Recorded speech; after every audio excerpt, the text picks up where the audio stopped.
বেণীমাধব, বেণীমাধব, তোমার বাড়ি যাব।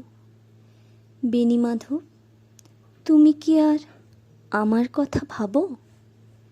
বেণীমাধব, মোহনবাসী তমাল তরুমূলে বাজিয়েছিলে। আমি তখন মালতী স্কুলে ডেস্কে বসে অঙ্ক করি, ছোট্ট ক্লাস ঘর, বাইরে দিদিমণির পাশে দিদিমণির বর। আমি তখন নবম শ্রেণী, আমি তখন সারি। আলাপ হলো বেণীমাধব সুলেখাদের বাড়ি। বেণীমাধব, বেণীমাধব, লেখাপড়ায় ভালো। শহর থেকে বেড়াতে এলে আমার রং কালো।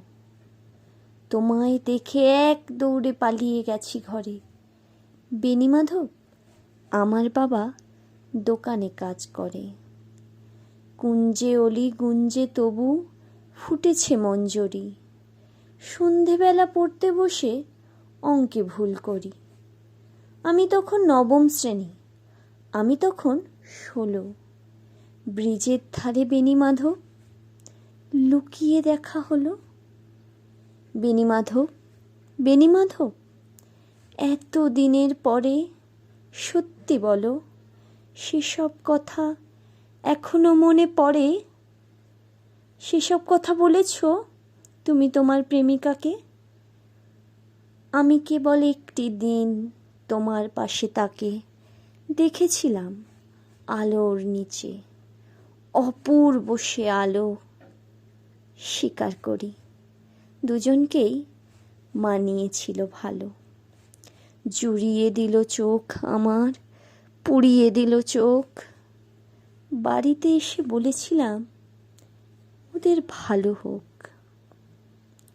রাতে এখন ঘুমাতে যাই একতলার ঘরে। মেঝের উপর বিছানা পাতা, জ্যোৎস্না এসে পড়ে। আমার পরে যে বোন ছিল, চোরা পথের বাঁকে মিলিয়ে গেছে। জানি না আজ কার সঙ্গে থাকে। আজ জুটেছে, কাল কি হবে? কালের ঘরে শনি। আমি এখন এই পাড়ায় সেলাই দিদিমণি। তবু আগুন বেণীমাধব, আগুন জ্বলে কই। কেমন হবে আমিও যদি নষ্ট মেয়ে হই? কবি জয় গোস্বামী রচিত মালতীবালা বালিকা বিদ্যালয়। ধন্যবাদ।